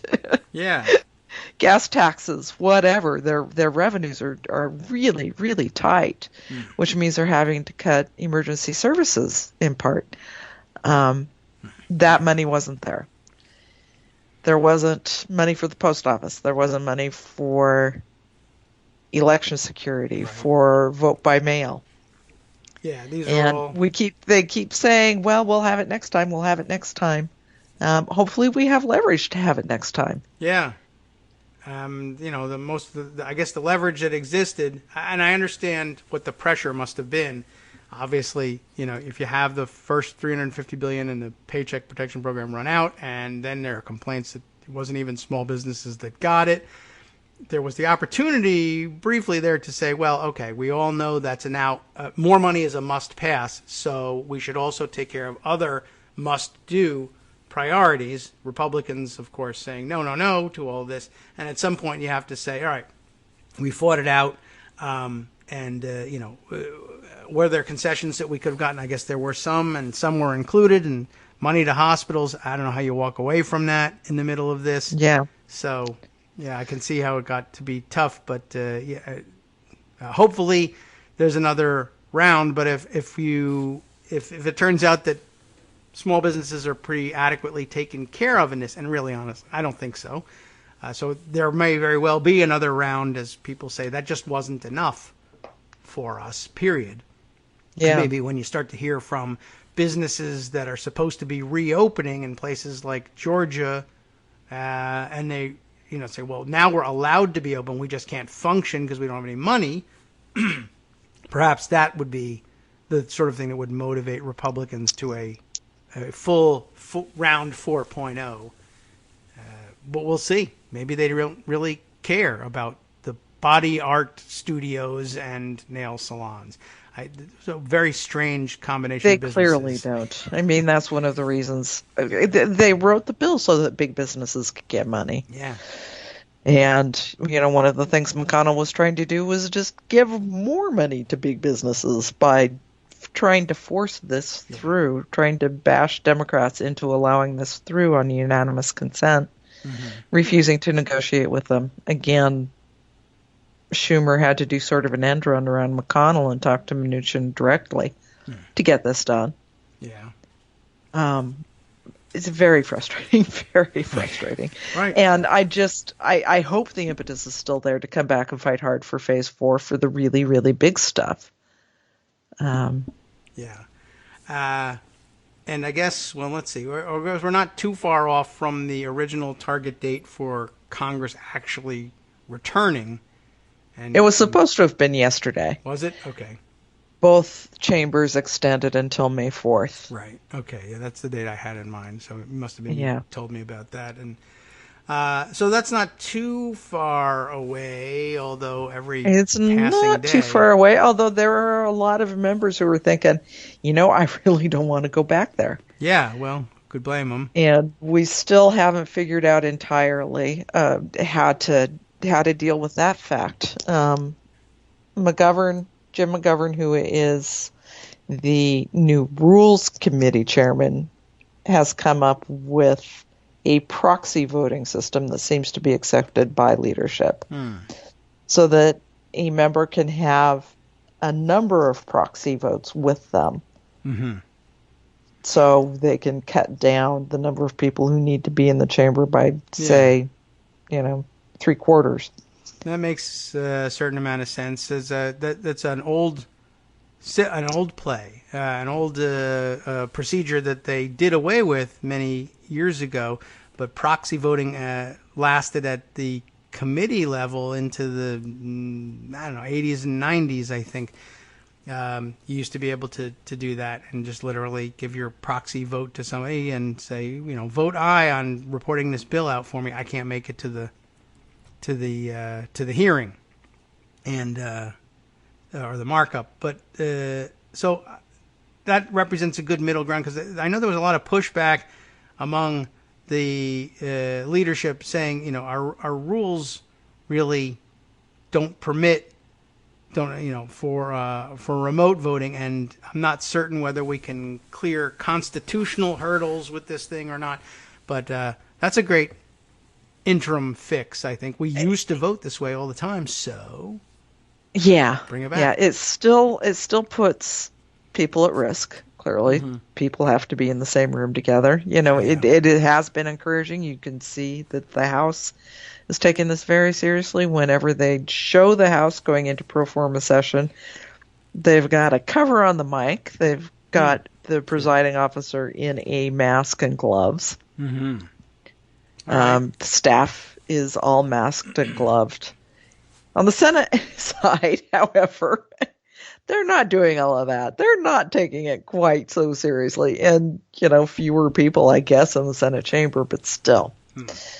It's sort of jarring to see pictures of the two houses approaching this so differently. Yeah, I mean, it's the same building, guys. It's just, I don't know. And that Senate gavel, it just seems like a little more germy than the other one. And you Senate folks are just kind of in the more vulnerable age group there. That's true, too. Yeah. Well, maybe they should make Kelly Loeffler do all the work. As you know, she will never die. She's too rich, so can't try it with her. But yeah, all right. That's weird that they take things. Well, that's a Republican-Democrat divide, I guess. We see that in the states. Well, it certainly is with the voters. We've seen it in the civics polling, where we've been tracking how seriously are you taking this? How concerned are you about it?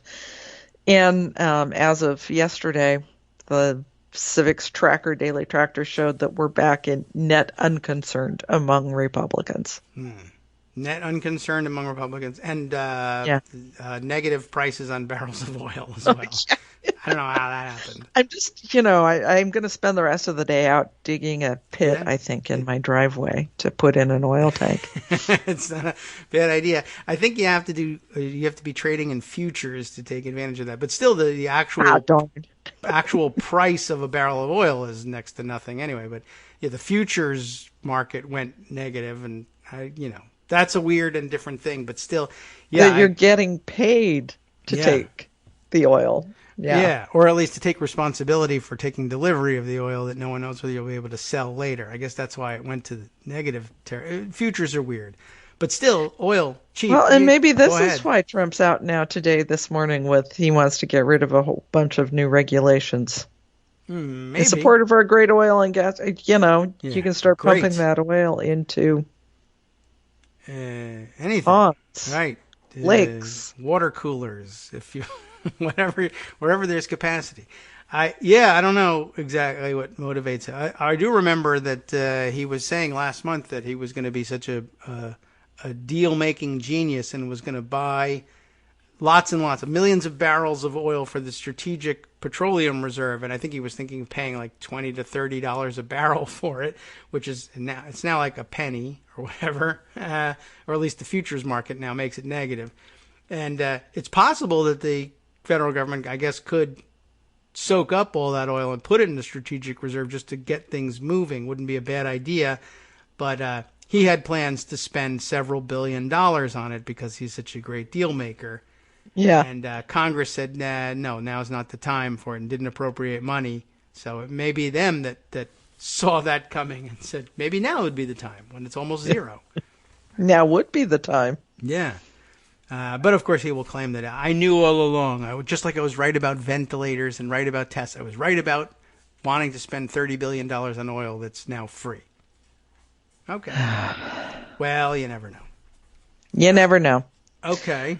And we have a new horror from the IRS, from Mnuchin and Trump this morning. Oh. Actually, last night. This is just so infuriating, and it's so malignant, and it is just so typical of them. You know how when the CARES Act passed and they released the information that people on Social Security and railroad retirement and VA benefits, all of these things, were going to have to file in order to get their stimulus checks if they didn't pay taxes the previous year? And most of them don't, because they don't make enough money to have to pay taxes, to have to file for them. Right.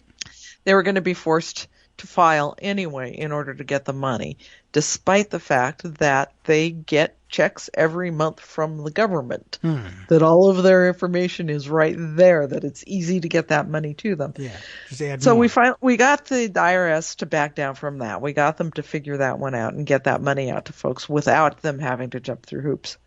But then last night, they issued this new special alert to all of these folks who have dependent children that they're going to have to go online by tomorrow at noon, by Wednesday at noon Eastern time, to register their children in order to get the supplemental $500 for those dependents. Okay.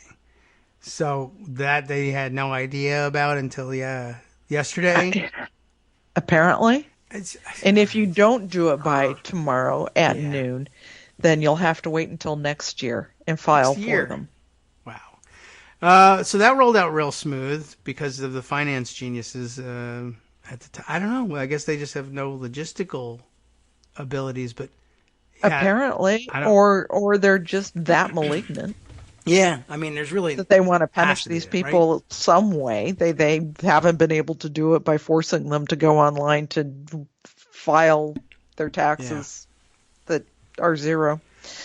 I'm very curious. Infuriating. Yeah. And it's requiring them to go online. How many of these people have broadband? True. How many of these people have computers? Yeah. They're supposed to be staying at home. They're supposed to be self-isolating. They're going to have to go out and find someplace that has internet so that they can go to this website and register their children. Yeah. If it even works. I mean, even where people have access to technology or it's given to them, I'm learning about this from all the schools having such difficulty, even when they provide internet connections and wireless devices to the kids. You go online to take to meet with your class or to take a test, and then your internet freezes in the middle of your timed test, and you end up failing because you can't get a decent connection.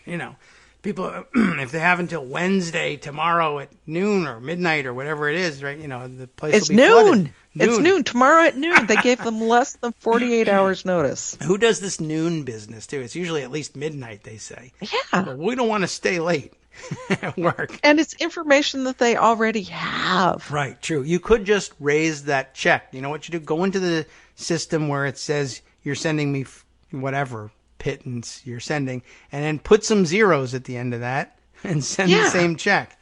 I don't know. We can't do that. But you can't. Oh, so you've managed to get Donald Trump's name printed on them, but you can't print a zero at the end. No, that can't work. You put no extra numbers. It's a system designed to have numbers, right? Put another one on it. I don't know. Used up all the ink that we had writing Donald J. Trump on it. So we couldn't add that zero. I would love to know the explanation. It's just infuriating. Sometimes they're real and they're fascinating and it's something you would never think of, but sometimes it's just, I don't know, I didn't want to, or I don't like you. I'd love to find out. And why is this so urgent? Why does it have to happen by tomorrow noon? Why can't they figure out some way to extend that deadline? April 22nd. It's a big day. Huge calendar day. Everyone knows that. I'd love to know why they think that's the case. The person who knows how to do that is retiring tomorrow. So I don't know. I guess if you know somebody on Social Security retirement or Survivor, and this is Survivor benefits too, kids who've lost their parents and need the Survivor benefits. Yeah. Or disability benefits, or railroad retirement, or SSI, or veterans payments. Yeah. If you know any of those people and they have kids that are dependents, have kids under 17, and you have an internet connection, maybe you can get on the phone with them and fill this out for them. Yeah, help your neighbors, I guess, as well. We'll see how that one works out, and maybe there'll be an outcry and an additional chance. Don't wait for it. Don't bank on it. But boy, it figures. If there's somebody you can help out, please do. Okay. Right. And if you never heard of railroad retirement benefits before, just a good opportunity. I like that you remembered to throw that in there. It's not a lot of people are thinking about that. And not a lot of people get it. It's true. Right. But the people who get it need it desperately. Yeah, right. Sure. Of course. But and need this assistance. Great. So that's today's outrage. All right. One of them. I'm willing to accept that as an outrage. I agree. Well, let's see. What else is on your mind these days, or coming up in coverage, or guesses about what might come next? Anything else?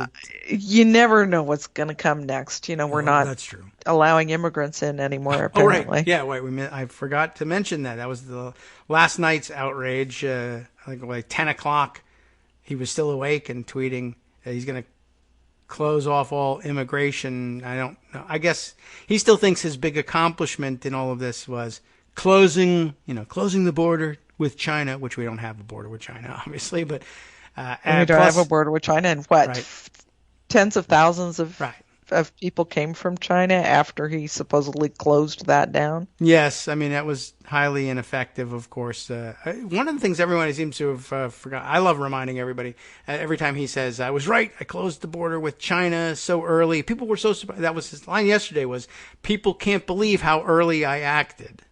Because you didn't, but and it's a good because reason. That's been in the delays in his acting has been the thing that everybody's been talking about for the past few days. So of course he has to answer that. But of all the things he's been right about, he has to come up with the one reliable thing: bash immigrants. Yeah, he's under fire in the media, so he turns around and he bashes immigrants, thinking, this will get my base back. Maybe. I do remember in his closes the border with China, and then European travel as well, but then he botched that announcement so badly he had to undo it. But initially, I just recall him saying, banning travel from Europe, except the UK, because they're doing such a good job with coronavirus. That did not age well. It did not age well at all when the Prime Minister had to go in intensive care. Yeah. The health minister already had it at the time he said that even. But, all right, whatever. And now they're just got the second highest mortality rate in the world from it. But, of course, anytime you point out any of those facts, the new line is, no, actually China has 1 billion dead. They're just not admitting it. They're all liars. Sure. Okay. But now we're in Q land at this point. China is underreporting and the U.S. is overreporting. Yeah, right. Exactly what you need in order to make reality, Oh, well, it's actually the opposite of it. I have no doubt that China has not been the most forthcoming, certainly. But, is it possible that they may have less death than Trump thinks they have? Sure, because Trump's an idiot. And China's opaque. Put the two of those things together. Yeah, what do you got? Convince me. Sure. So, but a lot hinges on that. And I think the next big worry, besides the second wave of illness, which was likely going to come no matter what we did, but will only be made worse by people opening up. Thank God, the bowling alleys will be open in Georgia. Really is, but the thing that worries me is will the food supply chain hold up? I mean, we've been extraordinarily lucky that through all this, people aren't starving. And we have, of course, the people working hard and possibly sacrificing their health, working in the grocery stores. But now we're beginning to see all of the food processing plants all over the country say, I don't understand it. We have 500 workers with coronavirus. And I don't know if this shelves stay stocked. And if that becomes an issue, then we're really in trouble. People can't get there. Yes. Yeah. Given that this is likely to hang on until September, we don't know. No one knows. We don't know because we're not testing and we're not responding and we're not getting things under control here. We don't know how long the waves are going to last in all of these red states that open early. Yeah. We don't know when there's going to be a vaccine. Yeah. I mean, that could be years away. And the more I read about the vaccines, the more worried I get. I guess they just don't have a great track record with vaccines for coronaviruses in general. They seem to be viruses that really like to change up Yeah. while they're infecting people. I mean, you see all of the symptoms that have been seemingly shifting. I don't, it's hard to, I'm not a virologist. I don't know. Right. I mean, I also read that apparently that that coronaviruses don't typically mutate all that quickly, but I don't know. This one's throwing us definitely some curveballs. I don't know if there'll ever be a vaccine from this, in the straight ahead. We've isolated it and now we've got this, but there may be, serology based treatment and say, all right, well, we can help with antibodies, but we can't eliminate this virus. But if whatever it is, I'm sure we'll improve on our response to the virus itself. But if the food supply chain collapses, if these prematurely opening states start a second wave, even if they somehow manage to isolate the wave to the states that make this mistake, we'll be in trouble. But since that's not likely to happen and it'll spread elsewhere anyway, I don't know. Between that and the people protesting and some of them driven out by, stupid political thoughts, but I can't. I guess on a certain level I can't blame it if people are just like, it really just hasn't been an issue here, so therefore it will never be an issue. That's bad thinking, but I understand it. But of course, I don't know anybody who's sick, so it must be okay for me to go out and do this thing. Right. Yeah. And, so we'll see. The problem is that it takes, 2 weeks to do it. Somebody was making a great parallel saying, imagine, for instance, with these protests, imagine if during the London Blitz, there were protesters who said, it's my right to turn my lights on in the middle of an air raid, and you can't stop me. Like, would anybody have stood for that? But the problem is, if I think that that was a great point, but if it took the bombs 2 weeks to fall, I think there probably would be people turning their lights on and saying, there's no raid. Yeah. I don't know what you're talking about. Yeah. Yeah. So, we just have to wait too long for this, and then by the time they find out whether or not they were right and they made a good bet, A, it's too late, and B, they've not only lost their bet, they've lost 1,000 other people's bets that they didn't even want to place. So, it's my freedom to gamble with your money. Right. All So, grow your victory garden. I guess so. Or your pots out on your balcony or your patio. You can grow potatoes in pots. You can grow tomatoes in pots. You can grow potatoes Lettuce on Mars. is really easy to grow. So I've been doing the scallions. I saw that one on the internet, and lo and behold, it's going to save me 0 trips to the store for scallions. I was never going for scallions, but I'll spend less time in the produce aisle if growing. It's a start, yeah. Scallions. I'll try the lettuce. I bought one of those little hydroponic lettuces. All the roots are on there. So cool. Yeah, let's try it out. You can grow potatoes. You guys are growing potatoes everywhere. You're Idaho. Well, yeah, you can grow potatoes in a bag. Excellent. That's where mine are. There you go. What do I have to add? Dirt? Soil. Okay. Yeah. Excellent. All right. I think I have that. I'm pretty sure I can find it. I have to go outside to get it, but I think I'm willing to risk it. Thank you. See, that's great. We now have expert potato advice straight from Idaho. Dirt. Well, all right. There's more to it than that. They made science of it, but you can grow lousy potatoes at home. They're growing the good ones there. You want good starter potatoes, Idaho's your place. Absolutely. Excellent. Send me so, a potato, Joan. Make friends with a small farmer if you can. There are a lot of CSAs out there that are still growing. So, okay.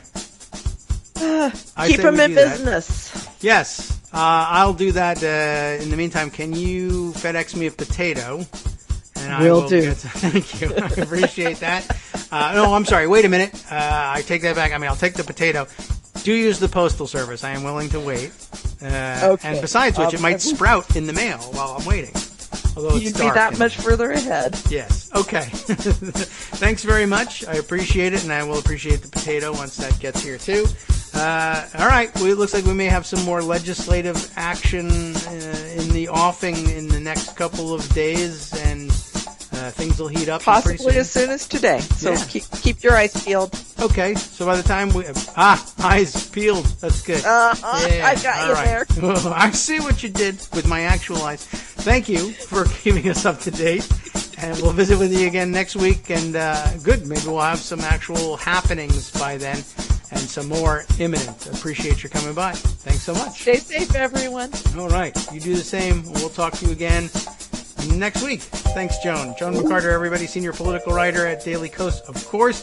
Up next, of course, Justice Putnam in the West Coast Cookbook and Speakeasy. He'll update you on all of the news that he's gotten, all the takes on the weird stuff he's collected from around the country and around the world. From Daily Kos Radio on networksradio.com. You have been listening to the Kagro in the Morning Show with David Waldman. All right, more to get to, of course, as we proceed in the week. Wednesday, we bring Greg Dworkin back with us. We'll catch up and have him review some of these medical articles as well. Big surprises ahead for you on the West Coast Cookbook and Speakeasy. I won't spoil any of them by telling you what they are because I'm out of time, but he's up next.